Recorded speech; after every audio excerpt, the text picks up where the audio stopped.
ازاي غيرت شكل اسناني الى الابد عشان تبقى بيرفكت في كل صورة وفي كل فيديو وفي اي لقطة، وازاي هي رفعت من ثقتي بنفسي وخلتني انسان اسعد ومبسوط اكتر. تجربتي مع الهوليوود سمايل او ابتسامة هوليوود او الفينيرز زي ما معظم الناس اللي في مجال التجميل عارفين، وهقول لكم هل هي تستحق ولا لا. هي اثرت معايا ازاي وغيرت لي حياتي. زيكم لو اول مره تتفرجوا عليا، فانا دكتور عطيه، دكتور صيدلي مش اسنان، دكتور صيدلي. ودي قناه عطيه فيت لايف بناقش فيها كل الحاجات اللي تهم الرجاله. زي معظم الرجاله دايما بنحاول ان احنا نحسن من نفسنا، نطور من شكلنا، نعمل شعرنا حلو، يعني نجيب نضاره مثلا لايقه على وشنا، نعمل مثلا فورمه. كل ده ليس له اي قيمه لو انت اسنانك مكسره وابتسامتك وحشه. معظم الرجاله نفسها ان هي تحسن من شكلها او تغير من شكلها للاحسن، ولكن للاسف ما عندهاش اما المقدره الماديه انها تعمل كده، او عندها المقدره الماديه وما عندهاش الاراده، او ما عندهاش المعلومه. فانا هتكلم النهارده في حته المعلومه بس. لو انت معاك الماده وعندك الاراده فهقول لك المعلومه اللي ناقصاك. بصوا كده الصور دي شكلي فيها زمان كان عامل ازاي، وكده وكده.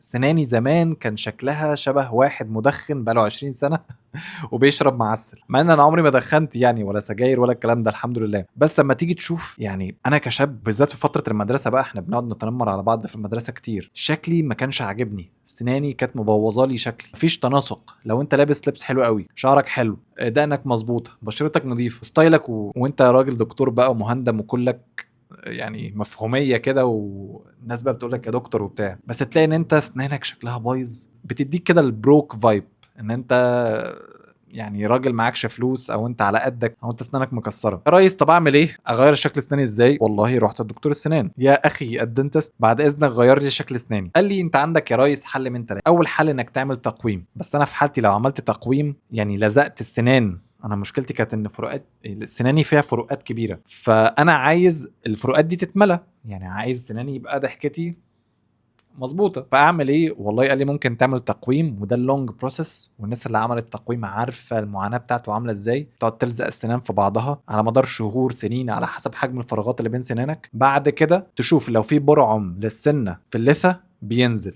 لو مفيش بتزرع سنه بالمسمار اللي هو بلاتينيوم ده، عمليه كده بتزرع مسمار وتركب عليها كراون او زي تاج على هيئه سنه. طيب وبعدين قال لي دي هتاخد لها من سنه لثلاثه، وتكلفتها مش فاكر وقتها كان 20,000 جنيه تقريبا، يعني 400 دولار. قلت له لا هقعد استنى من سنه لثلاث سنين؟ لا يا ريس. طب ايه رايك في الهوليوود سمايل وفي الفينيرز؟ قال لي والله الفينيرز هي حلوه، اللي بيعمله ان هو بيبرد السنان بالشنيور ده، يخليها رفيعه قوي، وبعد كده يلزق عليها السنه. هي الفينير ده عبارة عن حتة سيراميك كده بتتركب على ظهر السنة وتحسن من شكلها، تخلي شكلها جامد، بتقلل الإحساس، يعني ما بتحسش بالألم، أو وأنت بتاكل حاجة سخنة قوي أو حاجة ساقعة قوي سناني ما بتوجعنيش، مش حاسس بحاجة. إن هو بيتشال العصب في خلال عملية البرد، إن هو بيبرد السنان، هو بيشيل العصب. قعدت كده أفكر مع نفسي، تقويم إيه وخرا إيه يا عم؟ أنت عايز سنانك يبقى شكلها حلو، أنت برضو بعد ما تلم سنانك. وقعدت أسرش بقى، أنا ريسيرش رات بصراحة في الحتة دي، بقعد اجيب فيديوهات وصور وعمليات واقعد اتفرج عليها، وشفت في الاخر النتيجه بتاعت الناس بعد ما جت تشيل التقويم. لقيتها عادي، اسنانها عادي برضه مصفره كده وشكلها مش حلو.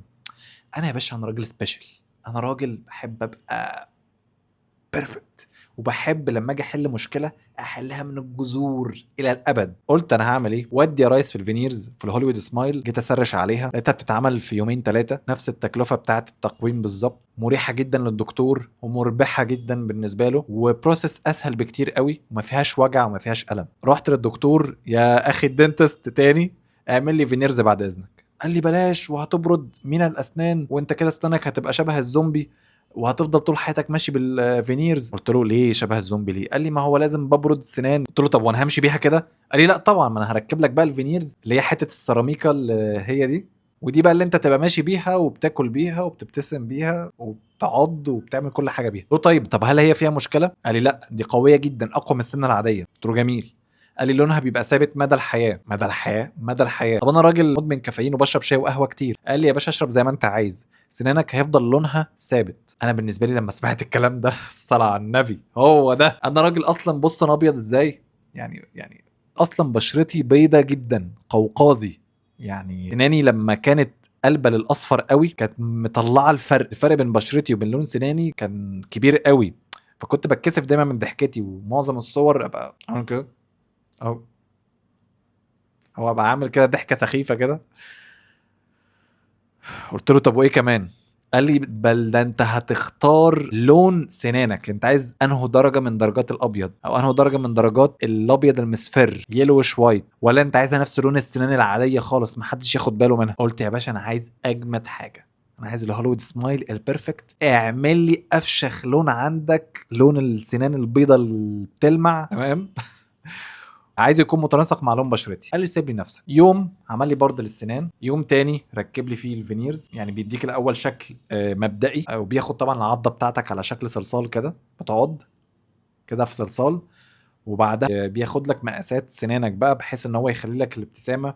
انت عايز مثلا تبتسم كده ولا كده ولا كده، فاهم اللي هو قد فتحه بقك. يعني في ناس بيكون بقى صغير تضحك كده، في ناس كده، هي بتختلف من حد للتاني يعني. المهم هو دكتور السنان هو عارف شغله. انت يا باشا هتكيش في مصر. ميزه الموضوع ده ان هو ارخص شويه، هي وزراعه الشعر ارخص بكتير جدا من تركيا، ومن لو انت عملتها في الخليج طبعا، يعني اخواتنا الخلايجه هم اللي بيجوا اصلا يعملوها في مصر. وطبعا لو انت في امريكا او في اوروبا فالتامين الصحي مش بيغطي الموضوع ده، ان عمليه تجميل في الاسنان هي بتبقى خارج التامين الصحي، بتبقى رفاهيه يعني، عامله شبه الليزك كده. واجي لكم في موضوع النضاره، ليه ما عملتش ليزك وليه ما عملتش ليزك بالمناسبه، مع ان عمليه الليزك ارخص. المهم يومين ثلاثه هوب لقيت سناني اتظبطت. ببص كده في المرايه، ايه ده؟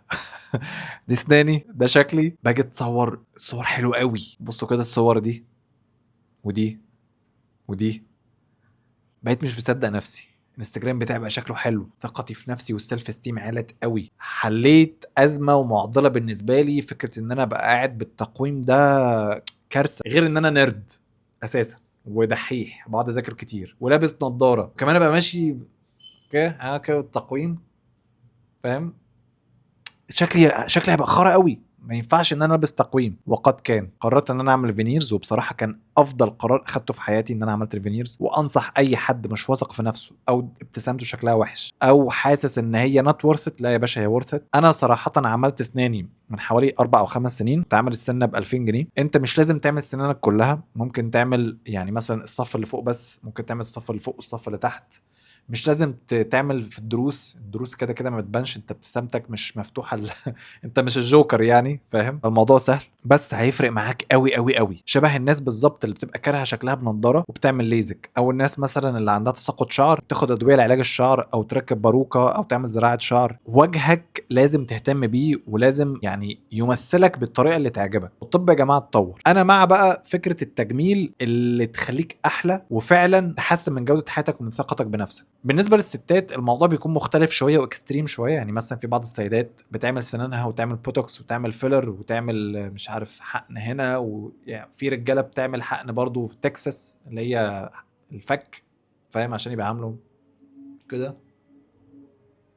يبقى فك بتاعه مربع.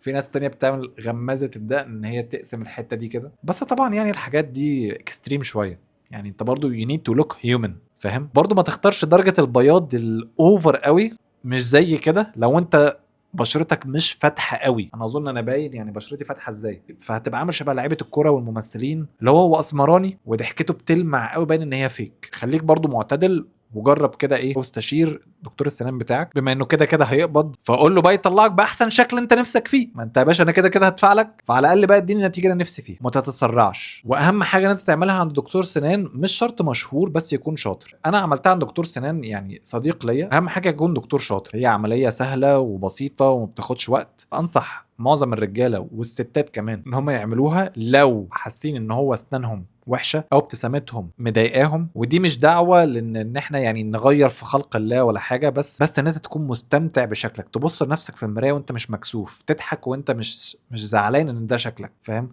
ان انا اتولدت باسناني كده، انا ما اخترتش ان هي تكون بايظه، والموضوع فضل مؤرقني لسنين كتير جدا وانا صغير. والناس تتريق عليا، انت بين سنانك يخش فيه القطر، وانت بين سنتين ينفع احط ايدي، وعارفين بقى السخافه دي يعني. فبس كده، دي كانت تجربتي بالنسبه للليزك. يعني عمليه الليزك سهله، انا نظري ضعيف وانا صغير برضو بقعد قدام الكمبيوتر زي ما بقول لكم بقى، انا بقعد امسك الورق والمجلات، مجلات ميكي دي كنت بفرمها قراءه، كنت بحب القراءه جدا وما زلت. ويعني بقعد على الكمبيوتر كتير وبقعد اذاكر كتير لحد الان، حتى بعد ما اتخرجت من كليه الصيدله ما زلت بقعد اذاكر كتير وبقرا ابحاث وبتعلم حاجات في السيلز والماركتنج والادفيرتايزنج والكلام ده. وصناعة المحتوى طبعا. النضارة يعني اقدر اقول ان هي بقت جزء من شخصيتي شوية. حسيت كمان ان موضوع ليزك فيه نسبة خطر شوية، يعني في بعض الناس بتجلي منهم عملية الليزك فبيحصل لهم مشاكل في العين، ميه على العين، نظرهم بيرجع يضعف تاني. برضو ان النضاره يعني هي بترسم شكل وشك، يعني انا لو قلعت النضاره اوكي يعني ممكن شكلي يكون كويس، بس بحس ان هي كده ايه بتديك الفريم كده، الفايب، مش عارف اوصفها ازاي. عارفين انتوا الناس اللي متعوده تلبس نظاره شمس، هو متعود ان هو يلبسها على طول، فهو لما بيقلع نظاره الشمس وبيمشي مفتح عينه الصبح بيحس ان في حاجه غلط، انا وشي ناقصه حاجه. انا اوقات حتى وانا بتوضى بحط ايدي كده اللي هو نضارتي فين. اوقات كتير بنام بالنضاره، بلس ان هي ممكن تغير او تعمل ستايلنج بقى. يعني بعض الممثلين حتى والسليبرتيز بيغيروا الستايل بتاعهم بالنضارات، نضاره صغيره، نضاره ملونه، نضاره مش عارف ايه. طبعا بقى عندك كارتيه وبرادا وريبان، فبرضه هي بتعمل ستايلنج للوش شويه. ممكن اعملها بصراحه قدام يعني على حسب، انا بس مش مقتنع بيها كفايه دلوقتي وانا لسه في العشرينات، يعني مش محتاج ان انا اعمل عمليه زي دي. انا بشوف بالنضاره كويس، والنضاره كمان يعني اللي بتبقى بلو كات وانتي ريفلكشن، اللي هو الازاز بتاعها بيحمي عيني من اشعه الموبايل واشعه الشمس، اليو في اي واليو في بي والكلام ده. انا عاملها برضو اللي هي الفوتو سنسيتيف، اللي هي بتقلب لونها اسود في الشمس. فيعني حسيت كفايه عمليات لحد كده، انت عملت عمليه وصلحت مشكله كانت مأثره على ثقتك بنفسك، مش مستاهله بقى تعمل عمليه تانية عشان بس عايز تقلع النضاره. هي كده كده بحس ان هي واكله معايا ومديني الشخصيه بتاعت الدكتور، فاهمين قصدي؟ اي طبيب، اي دكتور صيدلي كل شويه كده لازم كده تقعد تثبت. بس فدي يعني كانت تجربتي، اتمنى تكون فادت اي حد فيكم. انا هدفي الوحيد ان انا افيدكم واشارككم التجارب بتاعتي. لو انبسطتوا والفيديو ده عجبكم يا ريت تعملوا لايك وسبسكرايب وتابعوني على الانستجرام وعلى التيك توك عشان بشارك حاجات هناك من حياتي الشخصيه. وبس كده، اشوفكم في الفيديوهات الجايه. سلام.